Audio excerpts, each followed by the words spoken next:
Այս աշխարհում մարդկային բոլոր պաշտոններ ու դերերը կամ ժամանակավոր են, կամ որևէ մեկի կողմից դրված եւ առաջարկված։ Եվ գրեթե բոլորը իրենց պաշտոնները չարաշահում են, թերանում են դրանցում եւ արժեզրկում են իրենց պաշտոնները։ Սակայն կա մեկը, ով իր պաշտոններում ոչ թե մեկի կողմից կարգված եւ առաջարկված է, այլ ինքնըստինքյան, աստվածային բնությամբ եւ հավիտենական կամքով։ Նա ոչ թե մարդուց ստացած իշխանություն ունի, այլ ունի իշխանություն ի վերուստ, ի ծնե, որպես Հայր Աստծո հավիտենական որդի։ Եվ այդ մեկը Հիսուս Քրիստոսն է։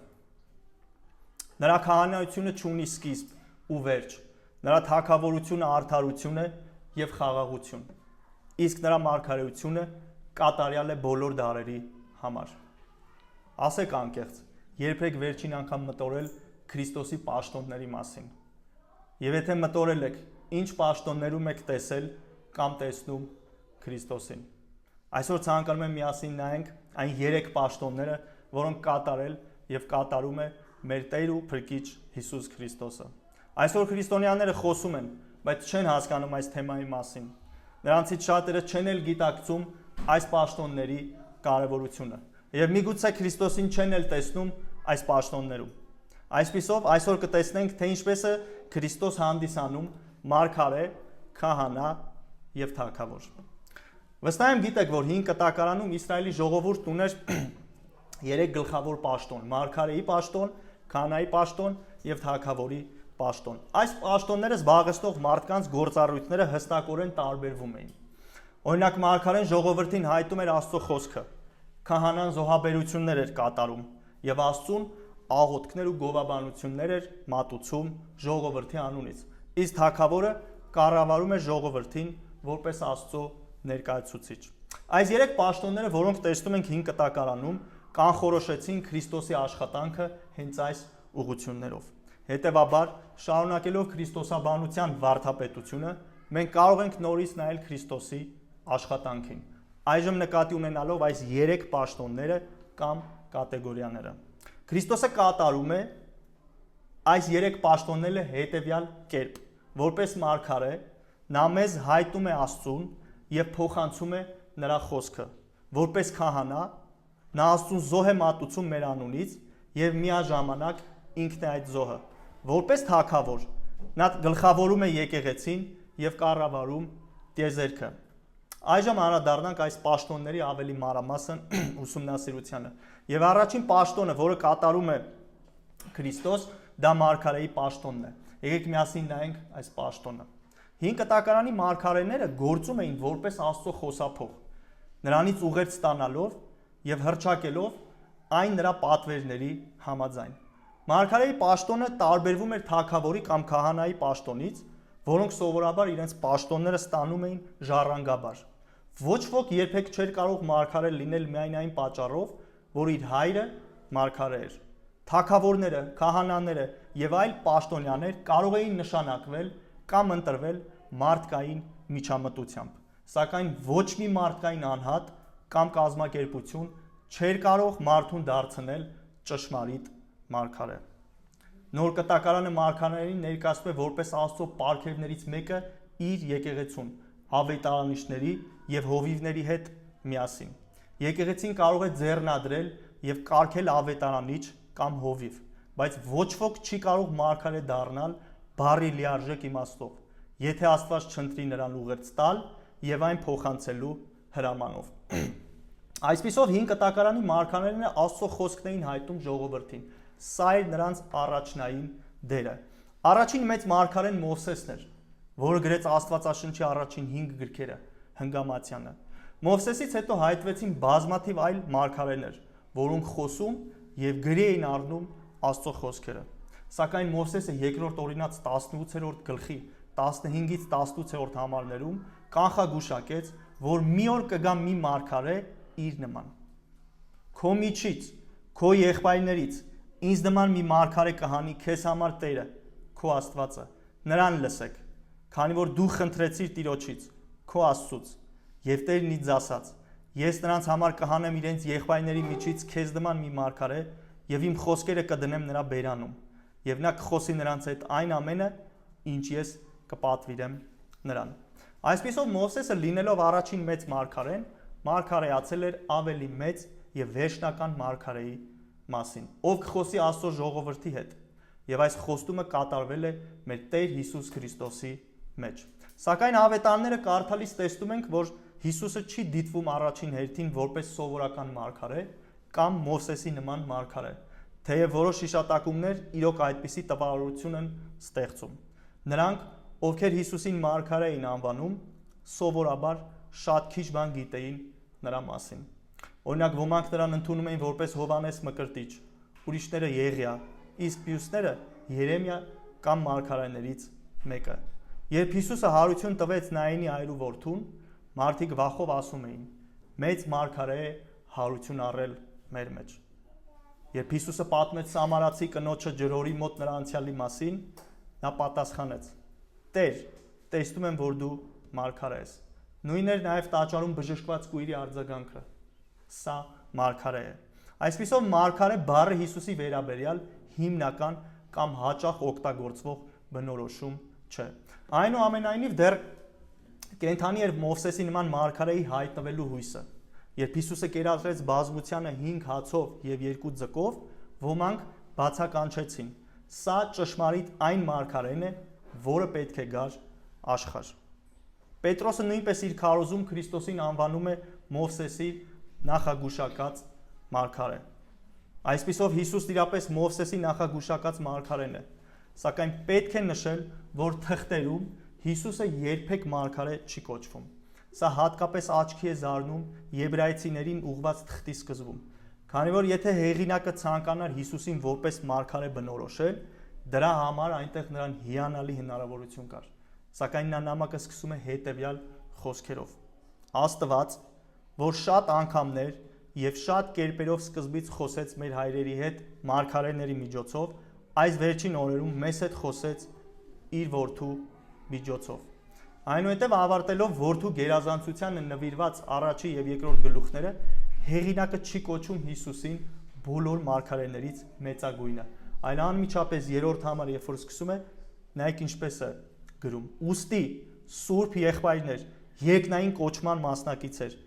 իմացեք մեր դավանության առաքյալին եւ քահանապետին Հիսուս Քրիստոսին»։ Հետևաբար հարց է առաջանում, թե ինչու են նոր կտակարանի թղթերը խուսափում Հիսուսին մարգարե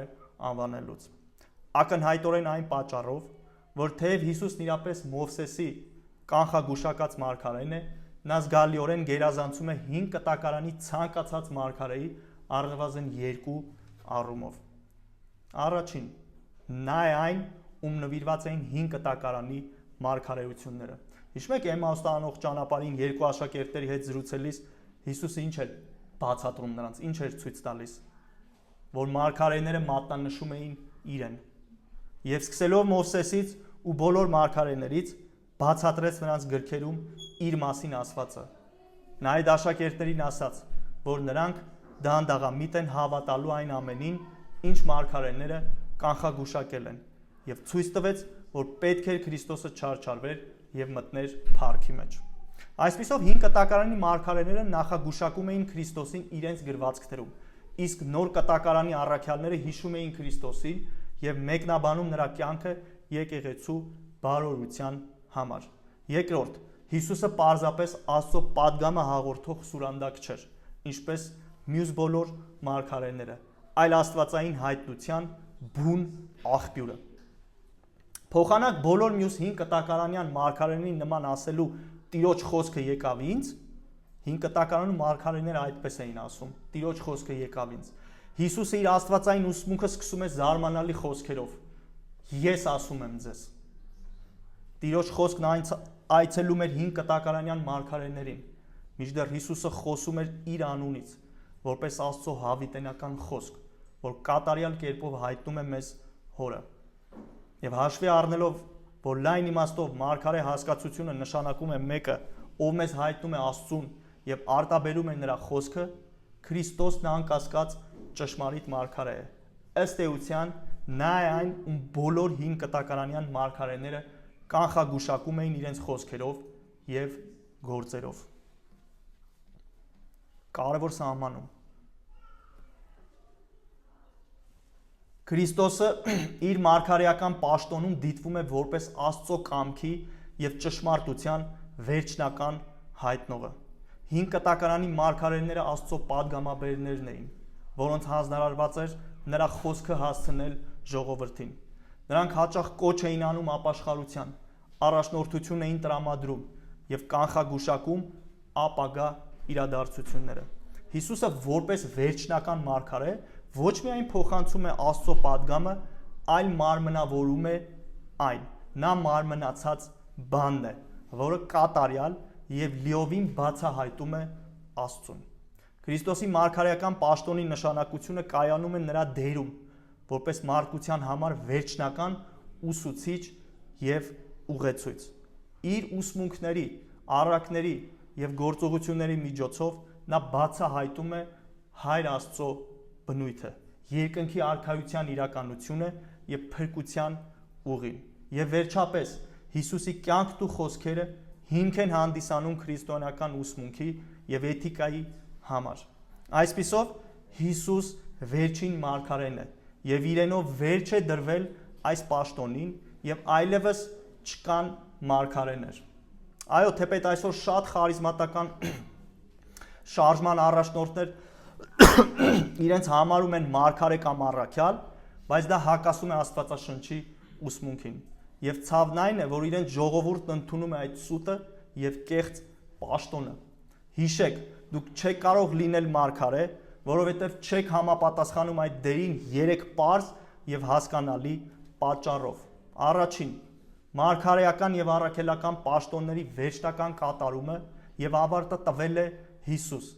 Նա է գերագույն մարգարեն։ Հիսուս հավատացյալների մեջ ներկա է անմիջապես հոգու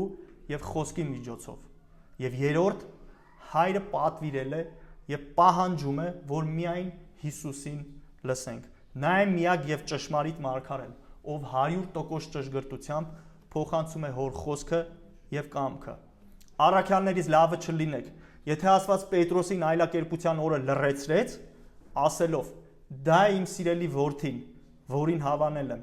դրան լսեցեք», ապա դուք կարող եք հույս չունենալ, որ մարգարե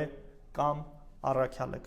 Ինչքան հարավն է հեռու հյուսիսից, այդքան էլ դուք եք հեռու այդ պաշտոնից եւ դերից։ Իսկ ով էլ իրեն կհամարի մարգարե, նա գողանում է այդ պաշտոնը Հիսուսից եւ իրեն կարգում է մեկը, որը չէ։ Դուք լավագույն դեպքում կարող եք լինել եկեղեցում աթոռները դասավորող պաշտոնակատարներ։ Հեռու մնացեք նրանցից, ովքեր իրենց կոչում են մարգարե կամ առաքյալ։ Նրանք գողեր են, խաբեբաներ են եւ գառան դիմակով գայլեր են, որոնք ձեզ տանում են դեպի կորուստ։ Իսկ եթե դուք էլ նրանց ընդունում եք մարգարե կամ առաքյալ, ասեմ, որ այդ քայլով մերժում եք Հիսուսի մարգարե լինելը։ Այսպիսով նոր կտակարանում, ինչպես եւ հին կտակարանում, մարգարեն նա էր, ով իր ուղերձն ուղղակիորեն ստանում էր Աստծուց։ Եվ երբ Աստվածաշունչը մոտենում էր ավարտին,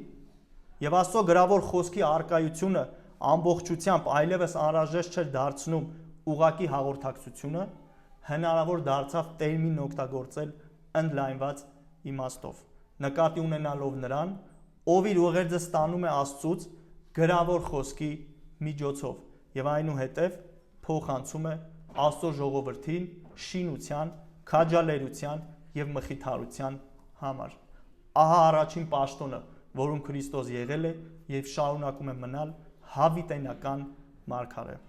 Եվ երկրորդ պաշտոնը, որը կատարում է Քրիստոս, դա քահանայի պաշտոնն է։ Հին կտակարանում քահանաները նշանակվում էին Աստծո կողմից զոհաբերություններ կատարելու համար, սակայն այսքանով չէր սահմանափակվում նրանց դերը։ Բացի այդ, նրանք աղոթներ եւ փառաբանություններ էին բարձրացնում Աստծուն ժողովրդի անունից։ Դրանով նրանք սրբացնում էին ժողովրդին, դարձնելով նրանց արժանի աստվածային ներկայության մեջ մտնելու, թեև որոշակի սահմանափակումներով։ Նրանք մուտքը սրբարան եւ հատկապես սրբության սրբոց խիստ սահմանափակված էր։ Հին կտակարանում միայն քահանաներն էին կարողանում մտնել սրբավայր զոհեր մատուցելու։ Միայն գերագույն քահանան կարող էր տարին 1 անգամ մտնել սրբության սրբուց, այն էլ քավության օրը։ Իսկ սովորական ժողովուրդը չէր կարող անձամբ մուտք գործել սրբավար, այլ պետք է ներկայացված լիներ քահանայի միջոցով։ Այսպիսով ժողովուրդը միայն միշտորդությամբ էր մտնում եւ մոտենում Աստծուն, ոչ թե ուղակի։ Քահանաներն իրականացնում էին արարողակարգեր, որոնք սրբացնում էին ժողովրդին, բայց միայն արտաքնապես եւ ժամանակավոր կերպով։ Նրանք չէին կարող ամբողջապես սրբել մարդկանց խղճվտանգից կամ վերացնել մեղքի պատիժը։ Այս իմաստով էլ ասվում է, որ քահանաները սրբացնում էին ժողովրդին, բայց սահմանափակ չափով։ Քահանաները լինելով մարդիկ, իրենք եղևս մեղավոր էին եւ նախ պետք է զոհ մատուցեին իրենց մեղքերի համար, ապա նոր ժողովրդի։ Հետևաբար նրանց միջնորդությունն իր մեջ ուներ թերություն։ Այս սահմանափակումները ցույց են տալիս, որ հին կտակարանի քահանայական համակարգը ժամանակավոր էր եւ նախապատրաստում էր մարդկանց Քրիստոսի, որպես կատարյալ քահանայի գալստյանը, ով մեկ անգամյան ու հավիտենական զոհ մատուցեց։ Այսպիսով նոր կտակարանում մեր մեծ քահանապետը դարձավ Հիսուսը։ Այս թեման համապարփակ կերպով բացահայտված է Եբրայեցիներին ուղղված թղթում, որտեղ Հիսուսը ներկայանում է մեզ քահանայի դերում։ Ահա այն 3 կերպերը, թե ինչպես է Հիսուսը ներկայանում քահանայի դերում։ Առաջին, Հիսուսը մատուցում է իսկական զոհաբերություն մեղքի համար։ Հիսուսը մատուցում է իսկական զոհաբերություն մեղքի համար։ Զոհը, որը Հիսուսը մատուցեց մեղքերի համար, կենդանիների արյունը չէր, ինչպես զվարակների եւ այծերի, քանզի անհնար է, որ զվարակների եւ այծերի արյունը վերացնի մեղքերը։ Փոխարենը Հիսուսը զոհաբերեց իրեն, որպես իսկական զոհ։ Նա մեկ անգամ դարերի վերջում հայտ տվեց մեղքը վերացնելու իր զոհաբերությամբ։ Սա կատարյալ եւ վերջնական զոհաբերություն էր, որը չպետք է կրկնվի, թեմա, որը հաճախ է շեշտվում Եբրայեցիներին ուղղված թղթի հեղինակի կողմից։ Այսպիսով Հիսուսով իրականացան բոլոր հույսերը, որոնք կապված էին ոչ միայն հին կտակարանյան զոհաբերությունների, այլև քահանաների կյանքի եւ գործողությունների հետ, ովքեր մատուցում էին դրանք։ Նա եւ զոհներ եւ զոհաբերություն կատարող քահանան։ Այժմ մենք ունենք Հիսուսի անձով մեծ քահանայապետ, որ անցել է երկինքներով, եւ ոչ միայն այսքանը, նա ներկայանում է մեզ համար Աստծո առջև, քանի որ նա մատուցեց զոհաբերություն, որը հավիտյան վերջ դրեց որևէ զոհաբերություն կատարելու անհրաժեշտությանը։ Եվ երկրորդ կերպը, թե ինչպես է Հիսուսը ներկայանում քահանայի դերում։ Հիսուսը մշտապես բացում է մեր մուտքը դեպի Աստված։ Հիսուսը մշտապես բացում է մեր մուտքը դեպի Աստված։ Հին կտակարանյան քահանաները ոչ միայն զոհաբերություններ էին կատարում, այլ խորհրդանշական կերպով ժամանակ առ ժամանակ մտնում էին աստվածային ներկայության մեջ ժողովրդի անունից։ Սակայն Հիսուսն ավելին է անում, լինելով մեր մեծ քահանապետը, նա մշտապես մեզ ներս է տանում աստվածային ներկայության մեջ, ինչի հետևանքով մենք այլևս կարիք չունենք այցելելու Երուսաղեմի տաճար կամ քահանայության, որը կանգնած է մեր եւ Աստծո միջև։ Ընդ որում Հիսուսը մտնում է ոչ թե երկրային Երուսաղեմի տաճարի ներքին մասը, այսինքն սրբության սրբոցը, այլ սրբության սրբոցի երկնային համարժեքը, հենց Աստծո ներկայության մեջ երկնքում։ Ինչպես Եբրայեցի 9:24-ում գրում է հեղինակը, քանզի Քրիստոսը ոչ թե ճշմարիտի ընդօրինակությունը եղող ձեռագործ սրբարանը մտավ, այլ բուն երկինքը, որպեսզի հիմա Աստծո առջև ներկանա մեզ համար։ Եվ շարունակում է. ուստի մենք ունենք հույս, որը որպես հոգու խարիսխ ունենք, ապահով եւ անշարժ, որը մտնում է վարագույրից ներս, ուր մեզ համար մտավ մեր նախակարապետը Հիսուսն ինքը, հավիտենական քահանայապետ կարգվելով, ըստ Մելքիսեդեկի կարգի։ Ինչ է սա նշանակում։ Սա նշանակում է, որ մենք մեծ առավելություն ունենք նրանց համեմատ, ովքեր ապրում էին հին կտակարանի ժամանակներում, որովհետև նրանք իրավունք չունեին մտնելու նույնիսկ տաճարի առաջին սենյակը, այսինքն սրբությունը, քանի որ այնտեղ մուտք ունեին միայն քահանաները, իսկ տաճարի ներքին սենյակը, սրբության սրբոց, կարող էր մտնել միայն քահանայապետը այն էլ տարին մեկ անգամ։ Բայց երբ Հիսուսը մատուցեց իսկական զոհաբերություն մեղքերի համար, տաճարում սրբություն սրբոցը բաժանող վարագույրը պատռվեց վերևից ներքև։ Եւ այս երկրային իրադարձությամբ խորհրդանշելով, որ Հիսուսի մահը բացեց մուտքը դեպի Աստված։ Ահա թե ինչու Եբրայեցիներին ուղված թղթի հեղինակը 10-րդ գլուխ 19-ից 22-րդ համարներում կարող է տալ բոլոր հավատացյալներին այս զարմանալի պատգամը։ Արդ եղբայրներ, քանի որ համարձակություն ունենք մուտք գործելու սրբարան Հիսուսի արյամբ, որը մեզ համար նոր ու կենդանի ճանապարհ բացեց վարագույրի միջոցով, որ իր մարմինն է, եւ մի մեծ քահանա ունենք Աստծո տան վրա, նրան մոտենանք ճշմարիտ սրտով, լիակատար հավատով, մեր սրտերը չար խղճմտանքից մաքրված ու մեր մարմինը մաքուր ջրով լվացված։ Հիսուսը մեզ համար բացեց ճանապարհը դեպի Աստված, որպեսզի մենք կարողանանք մշտապես մտնել Աստվածային ներկայության մեջ առանց վախի, այլ, ինչպես համարում է ասում, համարձակությամբ եւ լիակատար հավատով։ Եվ երրորդ կերպը, թե ինչպես է Հիսուսը ներկայանում քահանայի դերում։ Հիսուսը որպես քահանա մշտապես աղոթում է մեզ համար։ Հիսուսը որպես քահանա մշտապես շարունակաբար աղոթում է մեզ համար։ Հին կտակարանում քահանաների մեկ այլ պարտականություն էր ժողովրդի անունից աղոթքներ բարձրացնելը։ Եբրայեցիներին ուղված թղթի հեղինակն ասում է, որ Հիսուսը կատարում է նաև այս յուրահատուկ գործառույթը։ 7-րդ գլուխ 25-րդ համարում այսպես է գրված. Ուստի կարող է միշտ փրկել նրանց, ովքեր նրա միջոցով մոտենում են Աստծուն, քանի որ մշտապես կենդանի է նրանց համար բարեխոսելու համար։ Պողոս առաքյալը Հռոմեացիս 8-րդ գլխում նույնպես նշում է այս մասին, ասելով, որ Քրիստոս Հիսուսը բարեխոսում է մեզ համար։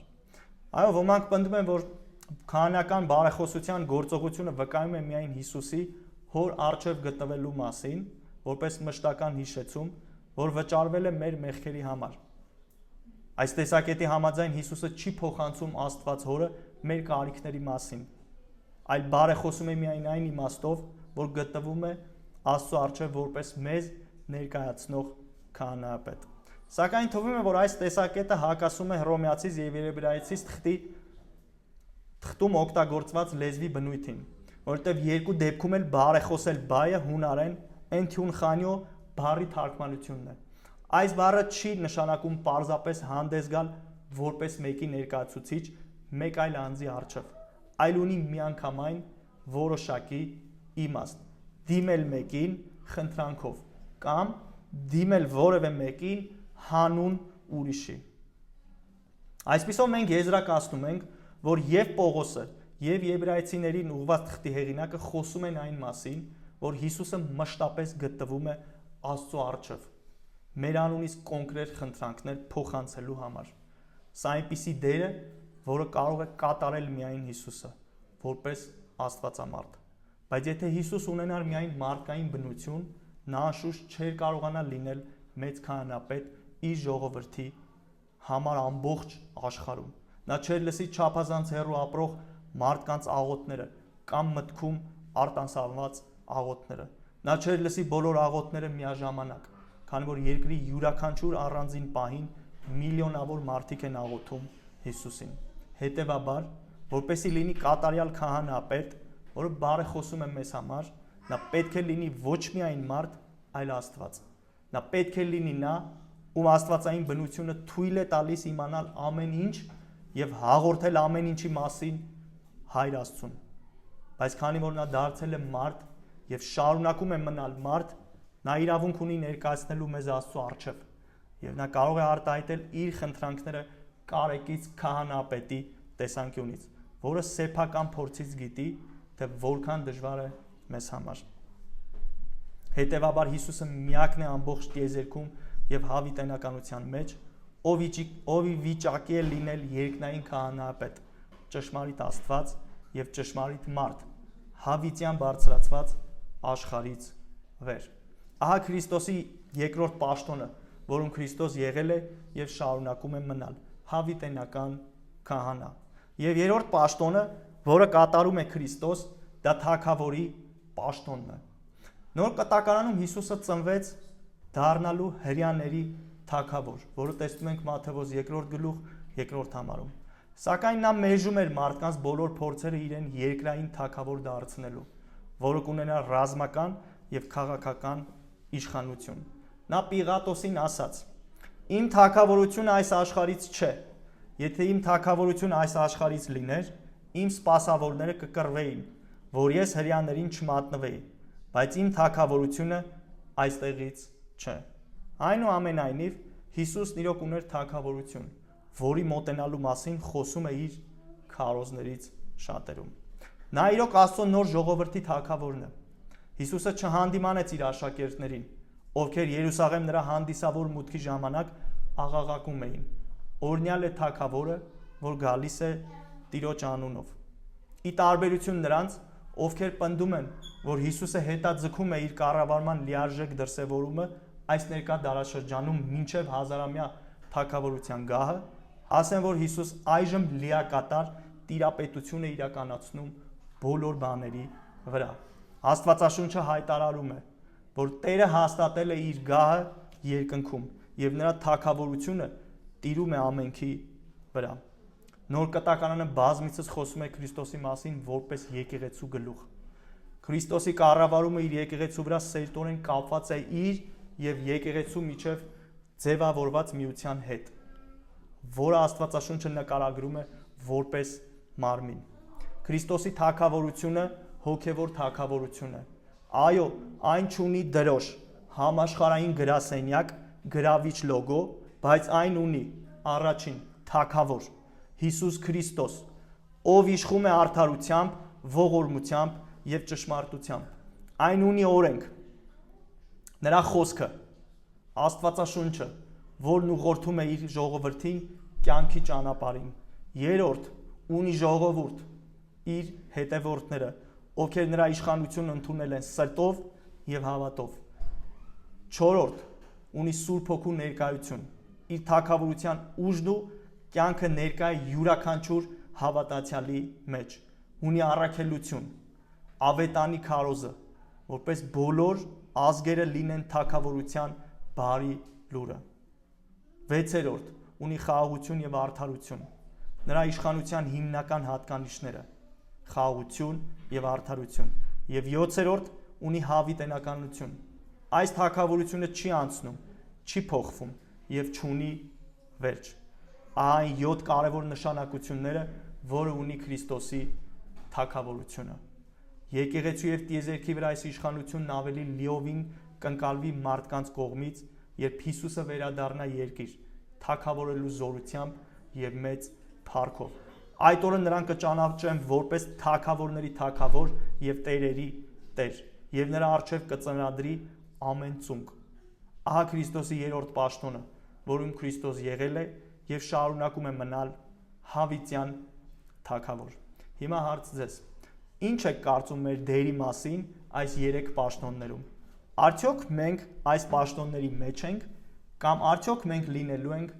այս պաշտոններում։ Դուք կարող եք մտածել այս հարցի մասին։ Եթե մտածենք Ադամի դիրքի մասին մինչև մեղքը եւ մեր ապագա գոյության մասին Քրիստոսի հետ երկնքում, կհասկանանք, որ մարգարեի, քահանայի եւ թագավորի դերերը սկզբից եւ այդ նախատեսված էին Աստծո կողմից մարդու համար եւ կիրականացվեն մեր կողմից երկնքում։ Եդեմի պարտեզում Ադամը մարգարե էր, ինչպես ուներ Աստծո մասին ճշմարիտ գիտելիք եւ միշտ ճշմարտացիորեն խոսում էր Աստծո եւ նրա արարչագործության մասին։ Նա քահանա էր, քանի որ հնարավորություն ուներ ազատորեն անկեղծ աղոթներ եւ փառաբանություններ բարձրացնել Աստծուն։ Մեղքերի համար զոհեր մատուցելու անհրաժեշտություն չկար, այո, բայց Ադամն ու Եվան ինչ զոհեր էին մատուցում։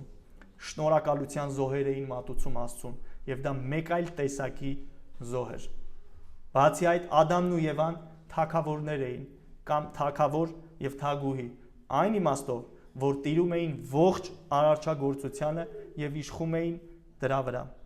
Սակայն աշխարհում մեղքի հայտնվելուց հետո մեղավոր մարդկային իակներն այլևս չէին կատարում մարգարեի դերը, քանի որ հավատում էին Աստծո մասին ստին եւ ստախոսորեն էին պատմում նրա մասին ուրիշներին։ Նրանք այլևս չունեին քահանական մուտք առ Աստված, քանի որ մեղքը զրկել էր նրանց Աստծո ներկայությունից։ Արչագործության վրա թագավորելու փոխարեն նրանք ստիպված էին ենթարկվելու ջրեղեղի, երաշտի, անպտուղ հողի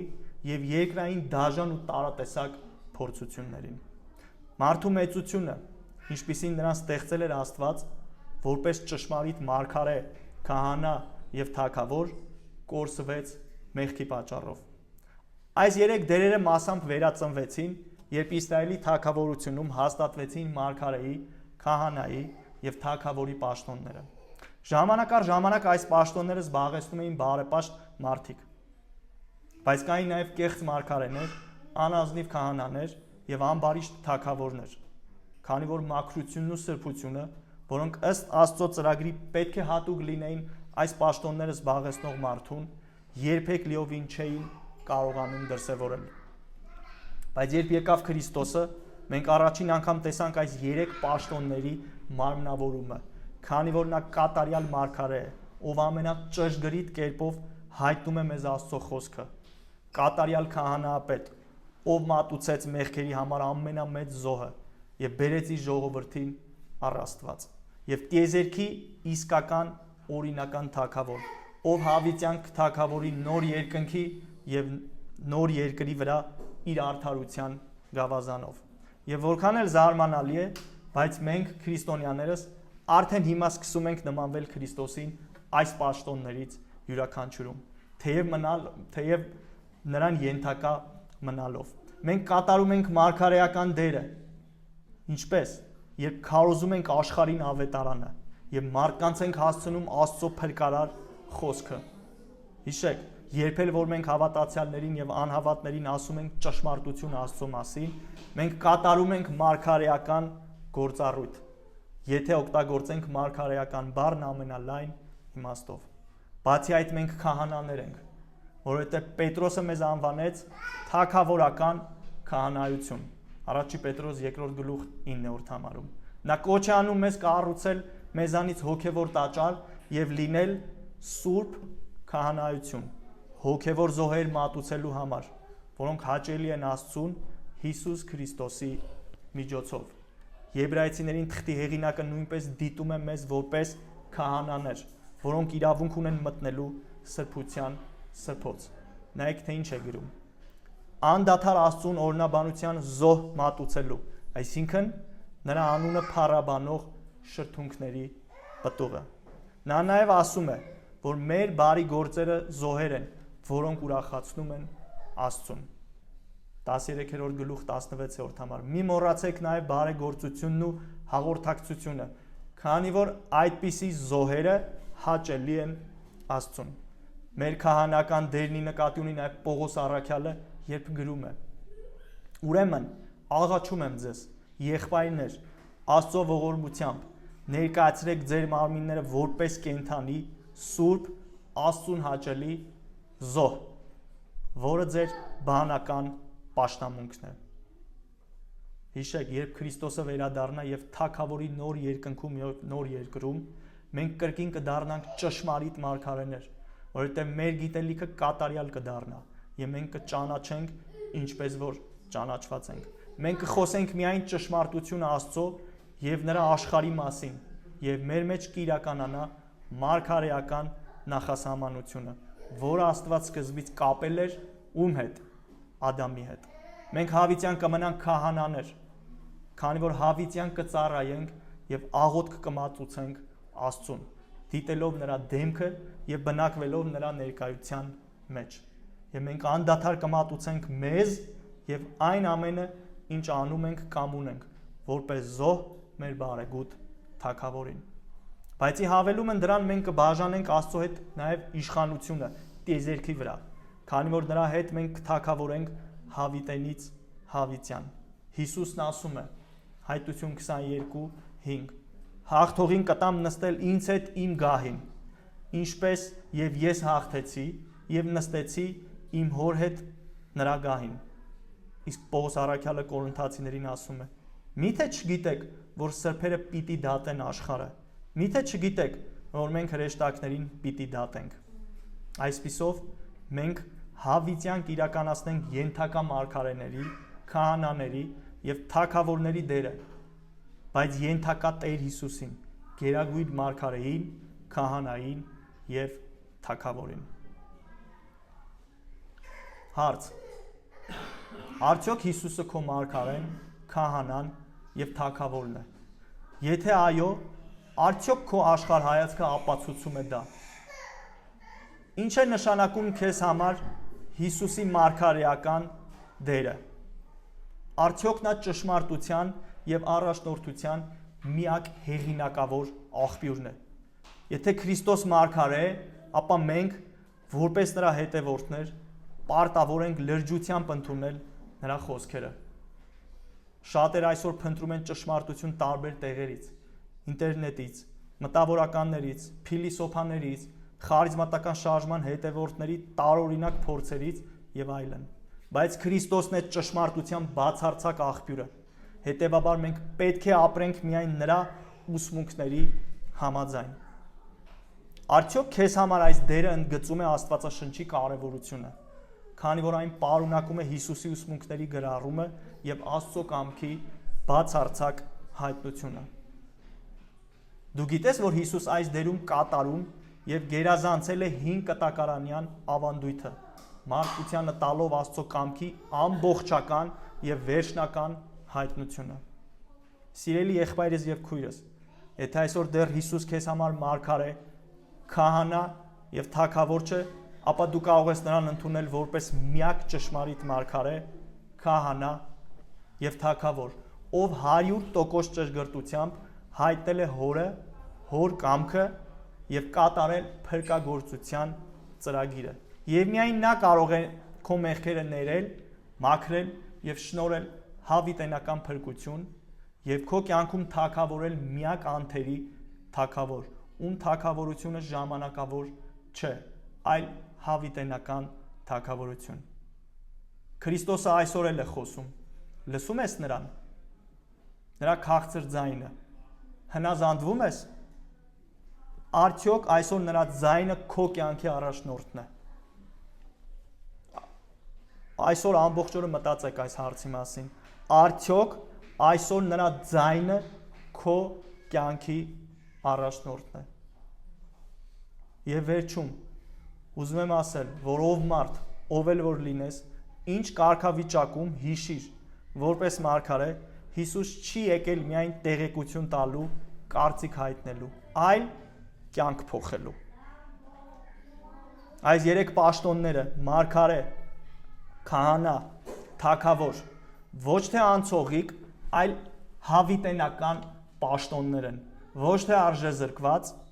այլ փառքով լի, ոչ թե անկատար, այլ կատարյալ։ Նա Աստծո միածին որդին, մեր մարգարեն, մեր քահանան եւ մեր հավիտենական թագավորը։ Եկեք ոտքի կանգնենք եւ խոնարհվենք թագավորների թագավոր մեր Տեր ու Փրկիչ Հիսուս Քրիստոսի առջև։ Երկնավոր Հայր, քեզ փառք ենք տալիս քո որդի Հիսուսի համար, նրա պաշտոնների համար, որ կատարել է եւ շարունակում է անթերի անվրեպ կատարել։ Մենք խոստովանում ենք, որ նա է մեր կյանքի միակ ճշմարիտ մարգարեն, ով գրավոր խոսքի միջոցով հայտնում է քեզ քո կամքը եւ այն ամենը, ինչ որ պետք է մարդուն իմանալ։ Մենք խոստովանում ենք, որ նա է մեր քահանայապետը,